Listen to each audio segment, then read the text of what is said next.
ओम नमो भगवते वासुदेवाय। श्री हरि की जय। विष्णु भगवान की जय। गंगा मैया की जय। श्री कृष्ण गोविंद हरे मुरारे। हे नाथ नारायण वासुदेवा। मंगलम भगवान विष्णु मंगलम गरुड़ध्वज मंगलम पुंडरीकाक्ष मंगलाय तनोहरि। राधे राधे दोस्तों, आज मैं आपके लिए लेकर आई हूँ कार्तिक महीने की स्नान की कथा, उसका पूजा विधि एवं महत्व। अगर आपको इसकी पूरी जानकारी चाहिए और इस कथा का पूरा फल प्राप्त करना चाहते हैं तो इस वीडियो के अंत तक बने रहें और पूरी कथा सुनें। दोस्तों, शरद पूर्णिमा के बाद से कार्तिक का महीना लग जाता है। सभी माह में कार्तिक माह को सर्वश्रेष्ठ माना गया है। यह वह पाप का नाश करके व्यक्ति के सभी संकट दूर करता है और धन सुख समृद्धि शांति एवं निरोग पैदा करता है।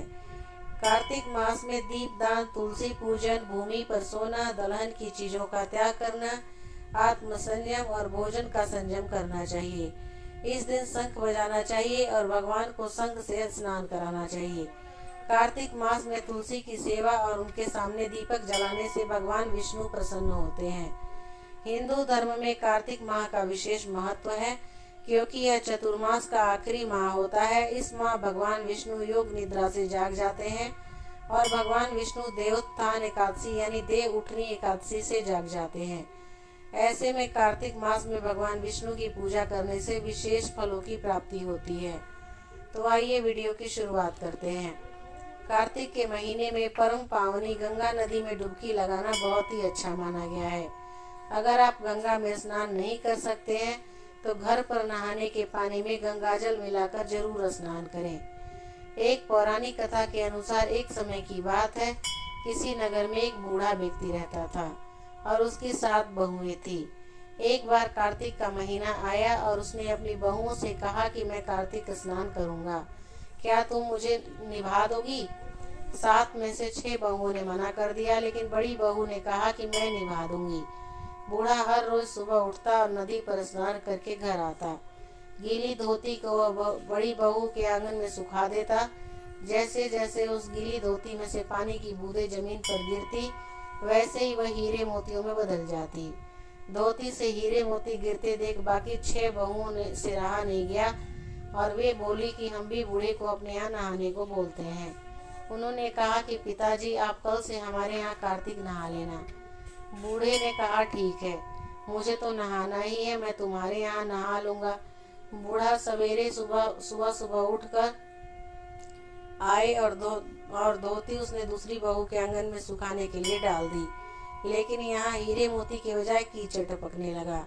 बहुओं ने यह देखा तो कहा कि आप हमारे यहाँ पाप का स्नान कर रहे हैं, इसलिए यहाँ से जाइए। और बूढ़ा वापस बड़ी बहू के यहाँ गया और कार्तिक का स्नान करने लगा। स्नान कर उसने फिर धोती सुखाई और फिर से हीरे मोती गिरने लगे।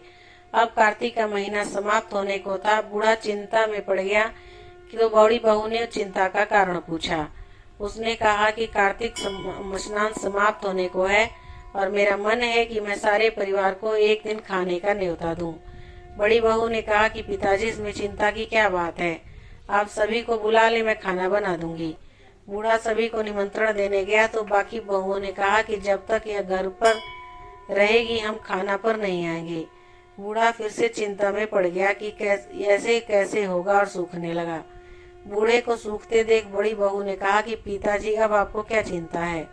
बूढ़े ने बाकी 6 बहुओं वाली बात बड़ी बहू को बता दी, जिसे सुनकर बोली कि पिताजी ठीक है, मैं खाना बना कर रख जाऊंगी। और उसने वैसा ही किया। खाना बना कर रख दिया और अपने लिए 4 रोटी लेकर खेत में चली गई। इधर छोटी बहुओं ने खाना खा लिया, लेकिन जाने से पहले बाकी बचे खाने में कंकड़ पत्थर डाल गई कि बड़ी बहू आएगी तो परेशान होगी। इधर खेत में बैठकर बड़ी बहू कहने लगी कि राम जी की चिड़िया, राम जी का खेत, चुगलो चिड़िया भर भर पेट। मेरे ससुर ने घर में जगह दी और मैंने खेत में। चिड़िया को बाजरा डालकर वह घर आ गई। घर आई तो बूढ़ा फिर उदास बैठा था। उसने फिर से पूछा कि वह उदास क्यों है, सब ठीक ठाक निपट गया ना। वह बोला कि हाँ सब ठीक निपट गया, लेकिन वह तेरी देवरानियाँ बाकी बचे खाने में कंकड़ पत्थर मिला और मिट्टी डालकर चली गई। बहू ने कहा कि कोई बात नहीं पिताजी, मैं तो अपने लिए 4 रोटी फिर बना लूँगी।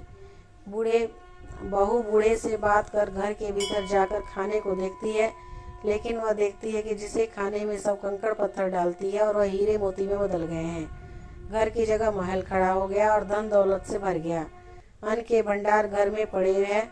वह बूढ़े को बुलाकर कही कि पिताजी, आपने तो कहा था कि वह मेरे लिए कुछ नहीं बचा है, लेकिन यहाँ तो हीरे मोतियों के भंडार हो गए हैं। पूरे घर में धन की वर्षा हो रही है। साधारण सा घर महल में बदल गया है। बूढ़ा सब चीजें देखकर बोला कि बेटी, तुमने सच्चे मन से कार्तिक स्नान सच्चे मन से निभाया था, लेकिन बाकी बहुओं ने पापी मन से इसे निभाया, इसलिए कार्तिक देवता तुमसे प्रसन्न हुए और यह फल दिया।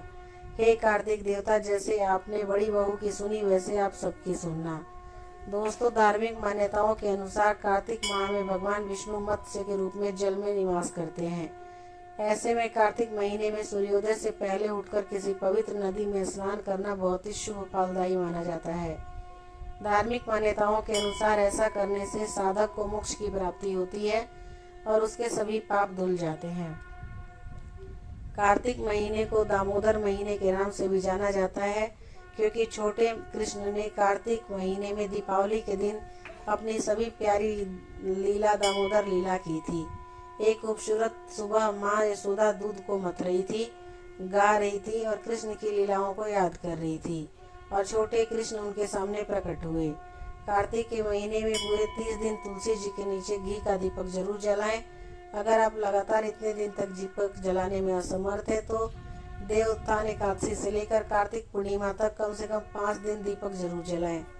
तुलसी जी की पूजा करने पर माँ लक्ष्मी के साथ साथ कुबेर जी की भी कृपा प्राप्त होती है। कार्तिक के महीने में भगवान विष्णु का स्मरण करते हुए शाम के वक्त पूजा के स्थान में तिल के तेल का दीपक जलाकर रखें।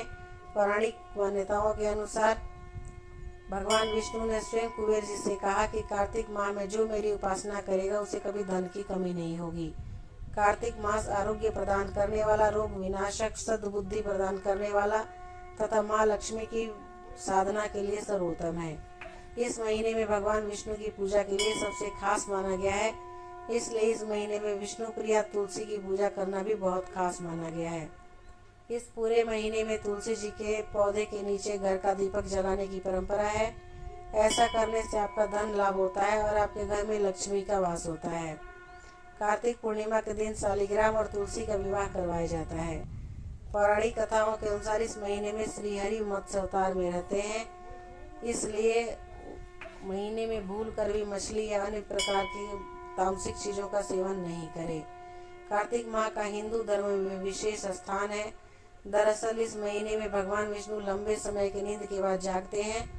ऐसी मान्यता है कि कार्तिक मास में भगवान विष्णु और माता लक्ष्मी की पूजा करने से व्यक्ति के जीवन के सभी कष्ट दूर हो जाते हैं। साथ ही इस महीने में गंगा स्नान का विशेष महत्व मिलता है। कार्तिक मास भगवान विष्णु की साधना का मास होता है।